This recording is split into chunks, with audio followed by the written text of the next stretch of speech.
Hey everyone, welcome to my channel. Good day to all.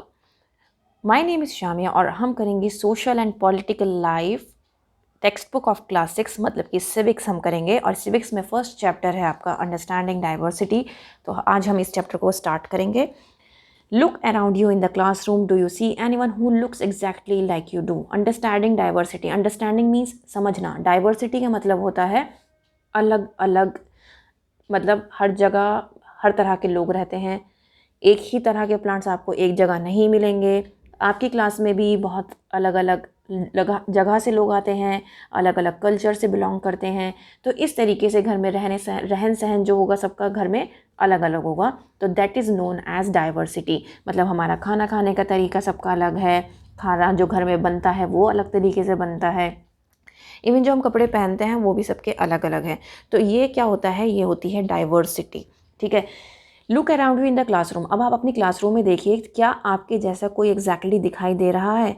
तो इसी तरीके से इस चैप्टर में हम पढ़ने वाले हैं कि जो पीपल होते हैं वो हर इंसान एक दूसरे से अलग होता है किसी ना किसी तरीके से। Not only do they look different but they might also belong to different regional cultural और रिलीजियस बैकग्राउंड्स। अब भाई ये ज़रूरी नहीं है कि वो सिर्फ डिफरेंट दिखें, ये भी है कि वो किस जगह से बिलोंग करते हैं, किस रीजन से बिलोंग करते हैं। मतलब जगह, कल्चर मतलब उनका कल्चर क्या है, कौन से कल्चर को वो फॉलो करते हैं, किस रिलीजन को वो फॉलो करते हैं, उनका रिलीजियस बैकग्राउंड क्या है। तो उस पर डिपेंड करता है कि हमारा पहनने का, हमारे चलने का, हमारे खाने का और हमारे रहने का तरीका क्या होगा। These differences enrich our lives in many ways। अब ये जो डिफरेंसेस होते हैं इनकी वजह से हमारी लाइफ जो है वो खुशहाल रहती है। भाई अगर मैं जो हूँ, मैं अपने आप को ना देख के मुझे सामने वाले की जो रहन सहन है वो पसंद आ रहा है, तो मैं ऐसा तो नहीं करूँगी ना कि मैं उसको फॉलो करने लगूँगी। नहीं, पहले मैं ये देखूँगी मैं कहाँ से बिलोंग करती हूँ। ठीक है। फिर मेरे घर के तौर तरीके कैसे हैं, तो उनको देखकर मैं उस हिसाब से चलूँगी। मैं किसी को फॉलो नहीं करूँगी। मुझे फॉलो तब करना है जब मुझे लगेगा कि हाँ भाई ये मेरा सेम रिलीजन का है, इसका कल्चर भी सेम है, इसका रीजन भी सेम है, तब मैं उस बंदे को फॉलो कर सकती हूँ, अदरवाइज़ मैं फॉलो नहीं कर सकती। और अगर हम अपने ही तरीके से रहते हैं, अपने कल्चर में रहते हैं, तो हम बहुत फ़न लविंग होते हैं और हमें बहुत मज़ा आता है। ठीक है। All these different people who come from all kinds of backgrounds and belong to all kinds of religions and cultures help to make India so interesting and so diverse। अब भाई इतने अलग अलग तरीके के लोग हैं इंडिया में जो रहते हैं, भाई सबके जो बैकग्राउंड्स हैं वो अलग हैं। अब देखो फार्मर प्रोटेस्ट चल रहा है, फार्मर प्रोटेस्ट में ये तो नहीं है कि सिर्फ और सिर्फ वहाँ पर फार्मर्स हों या फिर सारे के सारे ही वहाँ पर सिख हों, है ना। सिख भी तो सारे नहीं है, वहाँ पर हर तरह का इंसान वहाँ पर मौजूद है। हिंदू, मुस्लिम, सिख, ईसाई सभी लोग वहाँ पर मौजूद हैं। तो वहाँ पर आप ये नहीं कह सकते हो कि सिर्फ एक तरह का इंसान एक कल्चरल ग्राउंड से या फिर एक रिलीजन का जो लोग हैं वहाँ पर प्रेजेंट है। मतलब हमारी इंडिया में डाइवर्सिटी है। डाइवर्स मतलब बहुत अलग अलग रिलीजन के लोग रहते हैं, अलग अलग कल्चर के लोग रहते हैं, लेकिन उनकी जो सोच है वो सबकी एक है, जिसकी वजह से इंडिया जो है यहाँ पर बहुत मज़ा आता है।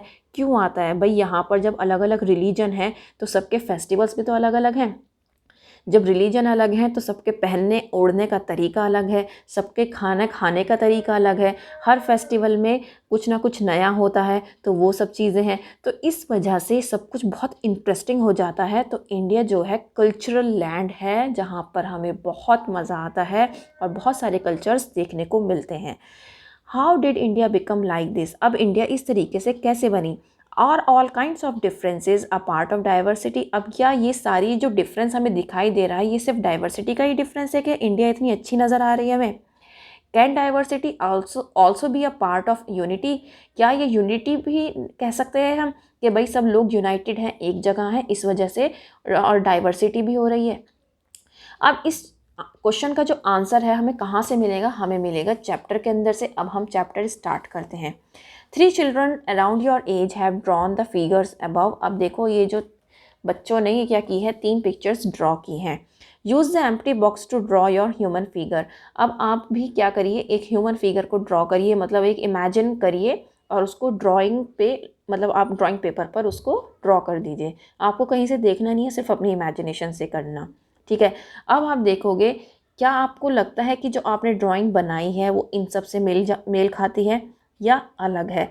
ठीक है, तो ज़्यादातर ये रहेगा कि जो आपकी इमेजिनेशन होगी वो इन सब से क्या होगी, बिल्कुल अलग होगी। ठीक है, which you can see are quite different from each other. और ये भी आप तीन देख सकते हैं, ये तीनों भी अपने आप में मिलती जुलती नहीं है, तीनों अपने आप में बिल्कुल डिफरेंट हैं। तो इससे पता चलता है कि हर एक इंसान में अलग एक यूनिक ड्राइंग स्टाइल है, यूनिक ड्राइंग स्किल है। हर एक की सोचने की क्षमता अलग है, हर एक की ड्राइंग करने की क्षमता अलग है। ठीक है, मैं किसी को देखकर उससे प्रभावित ज़रूर हो सकती हूँ, मुझे बहुत ज़्यादा अच्छा लगेगा भाई कितनी अच्छी ड्राइंग करता है, कोशिश करूँगी कि मैं उसके साथ उसके जैसी ड्राइंग कर सकूँ, लेकिन एज इट इज़ मैं ड्राइंग नहीं कर पाऊँगी, क्योंकि उसके लिए बहुत ज़्यादा मेहनत की, लगन की ज़रूरत पड़ती है। उस सामने वाले की जिसकी मैं देख रही हूँ, हो सकता है उसने बहुत ज़्यादा प्रैक्टिस के बाद इतनी अच्छी अपनी ड्राइंग की हो, मुझे तो प्रैक्टिस नहीं है, मैं तो सिर्फ उसकी नकल करना चाह रही हूँ। तो इसलिए हमारे जो डिफरेंसेस हैं वो यहीं पर देखने को मिल जाएगा कि मेरी ड्राइंग इतनी अच्छी नहीं होगी जितनी सामने वाले की है। ठीक है, we not only don't look exactly like each other but also differ in terms of language we speak, our culture backgrounds, the religious rituals we observe and of course the way we draw. अब भाई सिर्फ हमारा देखने का ही नज़रिया अलग नहीं है, हम दिखते ही अलग नहीं हैं, हमारे बोलने का तरीका अलग है, हम किस तरीके से एक दूसरे से बात करते हैं वो अलग है, हमारा जो कल्चरल बैकग्राउंड है, हम कहाँ से बिलोंग करते हैं वो अलग है, जो रिलीजियस रिचुअल्स होते हैं, मतलब आपकी जितने भी फेस्टिविटीज़ होती हैं, रिलीजियस फेस्टिविटीज़ होती हैं, रिचुअल्स होते हैं जितने भी, वो सब डिफरेंट हैं। तो इसी तरीके से हमारी ड्राइंग भी जो है वो सब डिफरेंट है। कहने का मकसद ये है हर इंसान अपने आप में अलग है, इंडिविजुअल डिफरेंस है। ठीक है, when I go out I like wearing. अब आपको लिए एक मैप, मतलब एक फॉर्म दे रखा है, अगर आप इसको फिल करेंगे तो आप देखेंगे हर एक बच्चा इसको अलग फिल करेगा। आपका फेवरेट स्पोर्ट अलग होगा, हो सकता है दूसरे का अलग हो, आपको जो पसंद होगी बुक हो सकता है सामने वाले को ना पसंद हो, आप जो पहनना पसंद करते हो सकता है वो सामने वाला पहनना पसंद ना करता हो, या आपके फ्रेंड आपसे इस तरीके से बात ना करते हो जैसे आप बात करते हो। तो हर एक का बोलने का तरीका, पहनने का तरीका और हर तरीका अलग है। Now ask your teacher to help you check how many of you have similar answers. Is there anyone whose list matches your exactly? Probably not. अब देखो, अगर आप टीचर से कहोगे भाई मैम आप ना सबकी मैचिंग करवाइए कि हम में से किसी की सेम है, तो बहुत ही कम चांसेस है कि सेम हो जाएगी। But many of you may have similar answer, लेकिन बहुत सारे लोगों के कुछ आंसर्स सेम हो सकते हैं, लेकिन सारे आंसर सेम हो जाएं ये पॉसिबल नहीं है। How many like reading the same kind of books. बहुत सारे ऐसे बच्चे हैं जिनको एक ही तरह की बुक्स रीड करना अच्छा नहीं लगता होगा, सबको अलग अलग तरह की रीडिंग्स अच्छी लगती होंगी बुक्स को रीड करना, और सबका जो बोलने की लैंग्वेजेस हैं सबकी डिफरेंट है, कुछ हिंदी बोलते हैं, कुछ उर्दू बोलते हैं, कुछ इंग्लिश बोलते हैं अपने घर में, है ना। तो इस तरीके से डिपेंड करता है कि आप किस माहौल में रह रहे हो। By now you must have recognized the many ways in which you are quite like some of our classmates and other ways in which you are different from them. अब देखो, आप देख सकते हो कि बहुत सारे ऐसे तरीके आपको पता चल गए होंगे कि आप अपने क्लासमेट से किस तरीके से डिफरेंट हैं। ठीक है, now making friends. Do you think it would be easy for you to make friends with someone who was very different from you? It is easy. क्या आप समझते हो कि ये ईजी है कि आप ऐसे इंसान को अपना दोस्त बनाओ जो बिल्कुल आपसे डिफरेंट हो? Read the following story and think about this. अब आपको यहाँ पर एक स्टोरी दे रखी है, इस स्टोरी को आपको पढ़ना है और इसके बारे में फिर आपको सोचना है। I had meant it as a joke. मैंने इसको एक जोक समझा। A joke made up for a small ragged boy who sold newspapers at the Janpath crossing at the busy intersection. अब क्या था, एक जो ये जोक बनाया था, किसका बनाया था? एक बॉय था जो कि न्यूज़पेपर सोल्ड आउट करता था जनपथ क्रॉसिंग पर, जो कि बहुत ही बिजी स्ट्रीट थी, बिजी क्रॉसिंग थी। Every time I cycled past he would run after me. जैसे ही मेरी साइकिल उसके पास से गुजरती थी तो वो क्या करता था, मेरे पीछे भागता था इंग्लिश पेपर देने के लिए। And screaming out the evenings headlines in a mixture of Hindi and English words. और वो चिल्लाता था, क्या कह के चिल्लाता था कि वो जो हेडलाइंस होती थी हिंदी और इंग्लिश में मिक्स करके बोलता था और चिल्लाता जाता था और उसके पीछे भागता रहता था। This time I stopped by the pavement and asked for the Hindi paper. His mouth fell open.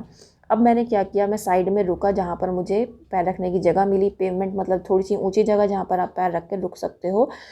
और मैंने उससे हिंदी का पेपर मांगा, हिंदी पेपर मांगा, तो उसका मुंह खुला रह गया। You mean you know Hindi, he asked. तो उसने पूछा इसका मतलब तुम्हें हिंदी आती है, उसने पूछा। तो मैंने कहा of course, I said as I paid for the paper. उसने कहा हाँ, जब मैं पैसे दे रहा था। Then why what did you think, क्यों, तुम ऐसा क्यों सोच रहे हो। ये कौन पूछ रहा है क्वेश्चन, ये पूछ रहा है वो साइकिल वाला बंदा, किससे, न्यूज़पेपर वाले से। He paused but you look so so अंग्रेज, ही सेड। तो उसने न्यूज़पेपर जो सोल्ड आउट कर रहा था, उसने क्या कहा कि वो रुका थोड़ा सा और कहने लगा नहीं, तुम ना थोड़ा सा अंग्रेज़ टाइप दिखते हो इसलिए। तो इसका मतलब ये है कि तुम हिंदी भी पढ़ सकते हो। तो साइकिल वाले बंदे ने क्या कहा, of course I can, I said this time a little impatiently.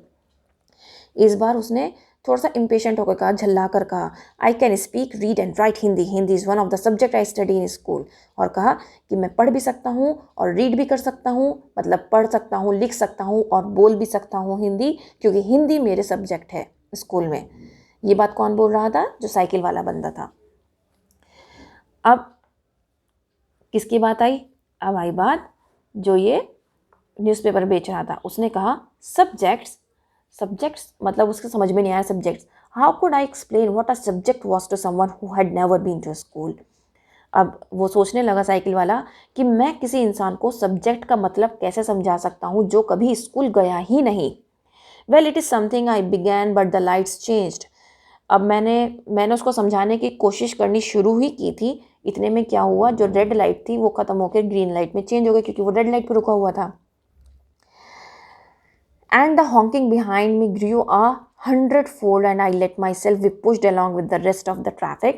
अब पीछे से इतनी ज़्यादा हॉन्किंग होने लगी, इतने ज़्यादा हॉर्न बजने लगे कि मुझे वहाँ से निकलना पड़ा और वहाँ से ट्रैफिक से बाहर आना पड़ा। The next day he was there again. अब वहाँ पे नेक्स्ट डे वो फिर से था वहाँ पर, smiling at me and holding out a Hindi paper. इस बार वो क्या कर रहा था, हिंदी पेपर लेके खड़ा था और कह रहा था भैया आपका अखबार, आप बैठाइए, ये सब्जेक्ट क्या चीज़ है, आप बताइए ये सब्जेक्ट क्या चीज़ है। किसने पूछा, ये न्यूज़पेपर जो सोल्ड आउट कर रहा था। The English word sounded strange on his टंग। अब उस भाई जब कोई अनपढ़ जिसने कभी स्कूल नहीं देखा हो, जो कभी स्कूल नहीं गया हो, और अगर उसके मुंह से अगर आप इंग्लिश का कोई वर्ड सुनते हो तो एक तो वो प्रोनाउंस सही से नहीं करता है, तो और उनके मुंह से सुनने में भी अजीब लगता है। तो ऐसे ही उस साइकिल वाले बंदे को लगा, उसको लगा कि किस तरीके से स्ट्रेंज सा वर्ड बोल रहा है सब्जेक्ट, उसके लिए से the English word sounded strange on his tongue, it sounded like the other meaning in English to be ruled by someone else. अब उसके लिए ये उसको इस तरीके से साउंड कर रहा था वो इंग्लिश वर्ड, जैसे मतलब ये सब्जेक्ट वर्ड कि कोई उस पर इंग्लिश पे रूल करता हो। Oh, it's just something to study, I said, and then because the red light had come on, I asked him, have you ever been to school? अब उसने कहा कि ये एक पढ़ने का एक सब्जेक्ट मतलब एक पढ़ाई है, और ये कह के वो रुक गया क्योंकि रेड लाइट हो चुकी थी। और उसने फिर उससे पूछा, साइकिल वाले बंदे ने न्यूज़पेपर वाले बंदे से पूछा, क्या तुम कभी स्कूल गए हो। तो न्यूज़पेपर वाले बंदे ने कहा नहीं, कभी नहीं, नेवर। तो और बहुत प्राउडली उसने सब ये बोला था, नहीं मैं कभी नहीं गया। देन फिर बताया उसने कि मैं बहुत छोटा था जब मैंने क्या करना शुरू कर दिया, मैंने वर्क करना शुरू कर दिया। और उसने क्या किया, he measured himself against my cycle seat, और उसने अपने आप को मेरी साइकिल सीट से क्या किया, मेजर किया, मतलब हाइट देखी। First my mother used to come with me but I can do it all on. उसने फिर बताया कि पहले मेरी माँ मेरे साथ आती थी लेकिन अब मैं ये सब अकेले करता हूँ। ये सब कौन बता रहा है, ये बता रहा है जो ये न्यूज़पेपर बेच रहा है बंदा वो। Where is your mother now, ये किसने पूछा, ये पूछा साइकिल वाले बंदे ने। जैसे ही उसने पूछा इतने में क्या हुआ, लाइट्स चेंज हो गई थी और उसको वहाँ से जाना पड़ा। I heard him yell from somewhere behind me, she is in Meerut with, the rest was drowned out. उसने बहुत ज़ोर से चिल्लाया क्योंकि मैं एकदम ग्रीन लाइट होते ही मैं निकल गया था, तो एकदम उसने चिल्लाया कि वो मेरठ में है और किसी के साथ थी, वो बता रहा था लेकिन मैं समझ नहीं पाया क्योंकि बहुत ज़्यादा हॉर्न था, पीछे से आवाज़ आ रही थी ट्रैफिक की। माई name is Sameer, he said the next day. अब नेक्स्ट डे उसने अपना नाम बताया। किसने नाम बताया, न्यूज़पेपर जो सोल्ड कर रहा था। And very shyly he asked what's yours, और बहुत शर्माते हुए उसने पूछा आपका क्या नाम है। It was incredible, my bicycle wobbled, my name is Sameer too, I said what. अब उसने क्या किया, मतलब उसको ना एक वो बहुत ज़्यादा आश्चर्यचकित हो गया, उसको बहुत ज़्यादा शौक लगा कि इसका भी सेम नेम है जैसा कि मेरा है, मेरा नाम भी समीर है और इसका नाम भी समीर है। और ये सुनते ही जो न्यूज़पेपर सोल्ड कर रहा था बंदा, उसकी आंखों में एक चमक आ गई। Yes, I grinned at him. It's another name for Hanuman's father, you know. फिर ये बताया कि आपको पता है कि ये जो समीर नाम है ये हनुमान जो है उनके फादर का नाम है, तो ये बात तुम्हें पता थी? तो उसने कहा कि मतलब उसने कुछ नहीं कहा, जो साइकिल वाला बंदा है उसको किसने बताई थी ये बात? जो न्यूज़पेपर सोल्ड आउट कर रहा था उसने बताई थी, ठीक है। तो फिर उसने कहा कि तुम समीर एक हो और मैं Sameer too. He said triumphantly something like that. I answered and then I held out my hand. हाथ मिलाओ Sameer too. His hand nestled in mine like a little bird. I could still feel its warmth as I cycled away. मतलब फिर उसने, क्योंकि वो height में भी छोटा था जो न्यूज़पेपर सोल्ड आउट कर रहा था, और छोटा था, हर तरह से छोटा था, तो इसलिए उसने क्या कहा कि ठीक है आप हाथ मिलाओ। और हाथ उसने जब मिलाया तो उसका हाथ इतना छोटा था कि उसके हाथ में बहुत वो वार्मथ फील कर पा रहा था क्योंकि वो साइकिल चला रहा था। The next day he did not have his usual smile for me. There is trouble in Meerut, he said. अब नेक्स्ट डे जब वहाँ से वो साइकिल वाला समीर गुजर रहा था तो उसने देखा कि जो न्यूज़पेपर सोल्ड करता है समीर, उसके फेस पर स्माइल नहीं थी, क्योंकि मेरठ में कुछ हुआ था। Many people are being killed there in the riots. वहाँ पर कुछ राइट्स हुए थे जिसकी वजह से बहुत लोग मर गए थे, क्योंकि मैंने हेडलाइंस देखी थी, वहाँ पर कम्युनल राइट्स हुए थे। लेकिन Samir, I began, I am a Muslim Samir, he said in answer, and all my people are in Meerut. His eyes filled with tears and when I touched his shoulder he would not look up. अब मैंने आपको एक mistake कर दी। मैंने यहाँ पर आपको बताया था कि हनुमान फादर, ये किसने बताया था? जो समीर क्या कर रहा था, पेपर सोल्ड आउट कर रहा था? नहीं, ये किसने बताया था? ये जो साइकिल पे समीर बैठा हुआ था, ये उसने बताया था कि तुम्हें पता है कि हनुमान के जो फादर थे उनका नाम भी क्या था? समीर था। ये किसने बताया था? ये जो साइकिल पर समीर बैठा हुआ था। लेकिन ये जो छोटा बच्चा था जो न्यूज़पेपर सोल्ड आउट कर रहा था, ये जो समीर था ये कौन था? ये मुस्लिम था। और इसकी जो पूरी फैमिली थी वो कहाँ रहती थी? वो रहती थी मेरठ में। और ये उसने जब ये बात उस समीर को बताई जो साइकिल पे बैठा हुआ था, उसके आँख में आंसू आ गए और उसने ऊपर नहीं देखा साइकिल वाले समीर की तरफ। He was not at the crossing the day after, neither the day after nor ever again, and no newspaper in English or Hindi can tell me where my Sameer Do has gone. और उसके बाद क्या हुआ? ये जो दूसरा समीर था वो फिर मुझे कहीं भी नहीं नज़र आया, ना ही क्रॉसिंग पे नज़र आया और ना ही कहीं भी चिल्लाते हुए नज़र आया इंग्लिश या हिंदी के लिए। कहीं ना कहीं वो समीर दो जो था वो गॉन हो चुका था।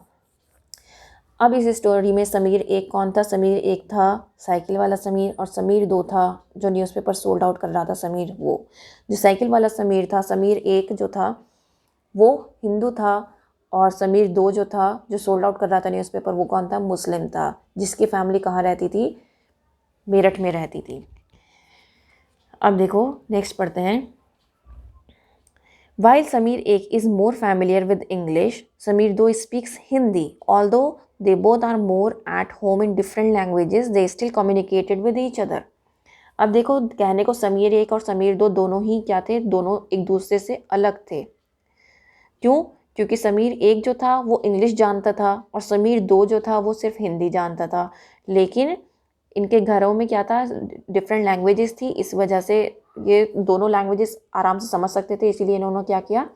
एक दूसरे से बात आराम से कर ली। अगर हम इसी तरीके से एफर्ट करें तो हम कुछ भी कर सकते हैं। हमें ये देखना है कि हमारे लिए इम्पॉर्टेंट क्या है। समीर एक एंड समीर दो also come from different religion and culture backgrounds. अब हमने ये भी देखा स्टोरी में कि समीर एक और समीर दो दोनों ही अलग अलग कल्चरल बैकग्राउंड से थे। रिलीजन दोनों का अलग था, एक हिंदू था, समीर एक हिंदू था, और समीर दो जो था वो मुस्लिम था। वाइल समीर एक is a Hindu, Samir though is Muslim, different religions and cultural background such as these are an aspect of diversity. यही डाइवर्सिटी है कि देखो उन्होंने ये नहीं देखा कि हमारे रिलीजन क्या है, लेकिन इन्होंने क्या स्टार्ट कर दी? उन्होंने बातचीत स्टार्ट कर दी। In addition to their diverse religion and cultural backgrounds, there are other ways in which Sameer Ek and Sameer Do are different from each other. For example, while Sameer Ek goes to school, Sameer Do sells newspaper. अब देखो एक और difference था, क्योंकि जो समीर दो था वो बहुत ही पुअर बैकग्राउंड से था, जिसकी वजह से उसे क्या करना पड़ रहा था, वो न्यूज़पेपर बेचकर अपना वक्त गुजारता था और मतलब पैसे कमाता था। उसे अर्निंग की ज़रूरत थी, पैसे की ज़रूरत थी अपना पेट भरने के लिए। लेकिन जो समीर एक था वो अच्छी फैमिली बैकग्राउंड से था, जिसकी वजह से वो क्या करता था, वो अच्छे स्कूल में पढ़ता था और उसे कोई भी काम करने की ज़रूरत नहीं थी। समीर दो did not have the opportunity to attend school. Perhaps you have noticed that there are several people in the area where you live who are poor and who don't have enough to eat or wear, and sometimes not even a place to live. This difference is not the same as the one we have seen earlier. अब देखो समीर दो जो था वो बहुत ही, उसके पास opportunity नहीं थी कि वो स्कूल जा सके, ना ही उसने वो मतलब वो इस तरीके ऐसे एरिया में रहता था जो बहुत गंदा हो, जहाँ पर पुअर लोग रहते हों, जहाँ गरीब लोग रहते हों, और ना ही उसके पास ज़्यादा खाने के लिए होता था, पहनने के लिए होता था, और ना ही ऐसी जगह थी जहाँ पे वो सुकून के साथ रह सके। ठीक है, तो ये एक डिफरेंस था जो समीर एक और समीर दो में था, जो हमने अभी तक मेंशन नहीं किया था, देखा नहीं था। Here we are talking not of difference but of inequality. हम यहाँ पर डिफरेंस की बात नहीं कर रहे हैं, यहाँ पर हम इनइक्वालिटी की बात कर रहे हैं। इनइक्वालिटी मतलब जब हम दो लोग इंसान में इक्वल ना हो। Inequality comes about when a person does not have the resources and opportunities that are available to other person. Inequality का मतलब ये होता है कि भाई जब वो रिसोर्सेज और अपॉर्चुनिटीज़ आपके पास ना हो जो सामने वाले के पास हैं। अब देखो समीर एक के पास वो अच्छे स्कूल में जाता था, उसको इंग्लिश बोलने भी आती थी, वो स्कूल भी जाता था और उसको काम भी नहीं करना पड़ता था। लेकिन समीर दो जो था उसके पास कोई भी ऐसी अपॉर्चुनिटी नहीं थी, उसको खाना खाने के लिए क्या करना पड़ता था, अर्निंग करनी पड़ती थी, न्यूज़पेपर सोल्ड आउट करने पड़ते थे, तब जाकर वो उसको खाना मिलता था, और ना ही वो स्कूल जाता था। तो इस तरीके से क्या है, ये इनइक्वालिटी है। The caste system is another example of inequality. अब कास्ट सिस्टम जो है ये भी एक क्या है, पार्ट है, अनदर एग्जाम्पल है इनइक्वालिटी का। According to this society was divided into different groups depending upon the work that people did and they were supposed to remain in those groups. अब देखो इसी तरीके से कुछ ग्रुप्स बनाए गए हैं सोसाइटी में जो उनके काम पर डिपेंड करता है और उनको उसी ग्रुप में रहना होता है। So if your parents were potters you could only become a potter. जैसे कि अगर आपके पेरेंट्स पॉटर हैं, मतलब वो पॉट बनाते हैं, कुम्हार हैं, तो आपको भी क्या बनना है, फिर आपको भी पॉटर बनना है, इसके अलावा कुछ नहीं बनना है। This system was considered irreversible. Irreversible मतलब ये चेंज नहीं हो सकता है, इसको ऐसे ही माना गया है। And because you were not supposed to change your profession, it was not considered necessary for you to know anything more than what you needed in your profession. अब क्योंकि आप अपने प्रोफेशन को चेंज नहीं कर सकते, आपके पापा ने जो काम किया है आपको वही करना है, तो आप इससे ज़्यादा जानने की इच्छुक भी नहीं हो और आप जान भी नहीं सकते हो कि इस प्रोफेशन में आप कौन कौन से चेंजेस ला सकते हो। It was not considered necessary for you to know anything more than what you needed in your profession. This created a situation of inequality, जिसकी वजह से एक इक्वालिटी की इक्वेशन जो सिचुएशन है वो आ जाती है। मतलब क्या है कि भाई जो आपके फादर ने काम किया वही आप करोगे, फिर आपके बच्चे भी वही करेंगे। इस तरीके से जनरेशन टू जनरेशन ये चेंजेस नहीं आएंगे, वही चलते रहेंगे। तो ये क्या है, एक पार्ट ऑफ इनइक्वालिटी है। What does diversity add to our lives. अब डाइवर्सिटी की वजह से हमारी लाइफ में क्या एडिशन हुआ है। जस्ट लाइक समीर एक एंड समीर दो became friends, you might have friends who are very different from you. अब जैसे समीर एक और समीर दो डिफरेंट थे लेकिन फ्रेंड्स बन गए थे, इसी तरीके से आपके भी जो फ्रेंड होंगे वो कल्चरल बैकग्राउंड से भी डिफरेंट होंगे, रिलीजियस बैकग्राउंड से भी डिफरेंट होंगे और हर तरीके से डिफरेंट होंगे। ठीक है, यहाँ तक कि उन लोगों का रहने का, खाने का तरीका भी अलग होगा आपसे, है ना, और वो डिफरेंट फेस्टिवल्स सेलिब्रेट करते होंगे और डिफरेंट जो क्लोथ्स हैं वो वियर करते होंगे जैसे कि आप करते हैं, आपसे अलग होंगे उनके। ठीक है, ऐसे ही उन लोगों की लैंग्वेज भी डिफरेंट होगी। तो ये क्या है, डाइवर्सिटी है। You probably like reading and hearing stories and adventures about different animals, people and even ghost. अब आपने बहुत सारी ऐसी स्टोरीज पढ़ी होंगी जिसमें घोस्ट की स्टोरीज आपको अच्छी लगती होगी, एडवेंचरस स्टोरीज, है ना, और खुद से स्टोरी बनाने में भी आपको मज़ा आता है। Many young people feel happy when they read a good story because it gives them lots of ideas to make up more stories. अब बहुत सारे लोगों को स्टोरीज़ पढ़ना बहुत पसंद होता है क्योंकि उनको स्टोरीज़ पढ़ के और ज़्यादा आइडियाज़ आते हैं ताकि वो एक नई स्टोरी बना सकें। People who write stories get their ideas from all sorts of different places, from books and real life and from their imagination. अब जो स्टोरीज़ लिखते हैं वो क्या करते हैं, वो रियल लाइफ से इमेजिनेशन से और जो स्टोरीज़ पढ़ते हैं इधर उधर से करके क्या बनाते हैं, एक नई स्टोरी को बनाते हैं। Some may have lived in forest close to animals and chosen to write of their fights and friendships. कुछ लोग क्या करते हैं, एनिमल्स के ऊपर स्टोरीज लिखते हैं, वो किस तरीके से रहते हैं, उनका रहने का तरीका, उनका जो बर्थ देते हैं वो अपने यंग वंस को किस तरीके से देते हैं, उनकी फ्रेंडशिप्स कैसी होती है, उनके फाइट्स कैसी होती है, मतलब वो एनिमल्स की लाइफ के ऊपर क्या करते हैं, पूरी बुक लिखते हैं। Others read real accounts of Kings, कुछ किंग्स के ऊपर लिखते हैं, क्वींस के ऊपर लिखते हैं। और कुछ स्टोरीज़ ऐसी होती हैं जो प्यार मोहब्बत की होती हैं, कुछ स्टोरीज़ ऐसी होती हैं जैसे एनिमेशन की होती हैं, जो एनिमेटेड होती हैं, जो बच्चों के लिए बहुत अच्छी होती हैं, है ना, जो हमें बचपन को याद दिला देती हैं, हमारे बचपन को याद दिला देती हैं। कुछ बहुत एडवेंचरस होती हैं जिसको पढ़ने में हमें बहुत मज़ा आता है और हमें ऐसा लगता है कि हम भी कुछ एडवेंचर करने में लगे हुए हैं। Imagine if all the storytellers and writers that you have heard and read so far were forced to live in a place where all people wore the same two colors, red and white. अब देखो, अगर आप imagine करो कि आप ये जितने भी राइटर्स हैं सबको एक जगह इकट्ठा कर दो और उनको ऐसी जगह पे भेज दो जहाँ पर, और उनको फोर्सली भेजो ऐसी जगह पर जहाँ पर सारे लोग रेड और वाइट कलर के कपड़े पहनते हो, सबका खाने का तरीका एक हो, मतलब कि वो सिर्फ जो खाना खा रहे हैं वो सिर्फ और सिर्फ पोटैटोज़ ही हो, इसके अलावा कुछ ना हो, मतलब, और वहाँ पर एनिमल्स जो होंगे वो भी सारे सेम होंगे। और अगर आप एंटरटेन की बात करो तो एंटरटेनमेंट वहाँ पर सिर्फ लैडर्स और स्नेक होगा, ठीक है, मतलब आपको जो हम लूडो वाला गेम खेलते हैं लैडर्स और स्नेक वाला, वो वाला गेम होगा। और फिर ये कहा जाए उन लोगों से, उन सारे जितने भी राइटर्स हैं, कि अब आप यहाँ पर स्टोरी लिखो, तो आप खुद सोचो कि वो स्टोरी कैसे लिखेंगे, ठीक है, वो किस तरीके की स्टोरी लिखेंगे और किस तरीके से उस एरिया को डिस्क्राइब करेंगे। क्या वो उस जगह पर रहना पसंद करेंगे, वो एंजॉय करेंगे, मतलब ये सब चीज़ें हमारे दिमाग में आती हैं जब हम ऐसा इमेजिन करते हैं, ठीक है। आप भी किसी ऐसी जगह पर नहीं रह सकते, आपको घर में ही आपके, आप देख लो, आपसे कह दिया जाए आपको रोज़ सबको एक ही जैसे कपड़े पहनने हैं, एक ही खाना खाना है, ठीक है, और हर चीज़ की पाबंदी आप पर लगा दी जाए, तो ये आपके लिए भी पॉसिबल नहीं होगा कि आप ये सब काम कर पाएँ, ठीक है। तो इमेजिन करना, आप खुद सोच सकते हैं, इमेजिन कर सकते हो, it's very difficult for each and every person. तो अगर एक स्टोरी अगर इस बात पर लिखी जाए तो सबके थॉट्स जो होंगे ना वो बिल्कुल डिफरेंट होंगे, ठीक है। कुछ इसको बहुत अच्छे तरीके से ले जा सकता है, कुछ इसको बहुत ज़्यादा फ्रस्ट्रेटेड वे में ले जा सकता है, कोई बहुत सैड स्टोरी बना सकता है, कुछ बहुत इंटरेस्टिंग स्टोरी बना सकता है, कुछ एक एडवेंचरस स्टोरी लिख सकता है। तो इस तरीके से हर एक की इमेजिनेशन जो है वो बिल्कुल डिफरेंट है। तो ये है पहला पार्ट। इसका जो सेकंड पार्ट है वो मैं स्टार्ट करूँगी डाइवर्सिटी इन इंडिया से, और ये मैं आपको दूसरी वीडियो में स्टार्ट करूँगी। आज के लिए यहाँ तक काफ़ी है। That's all for now, thank you.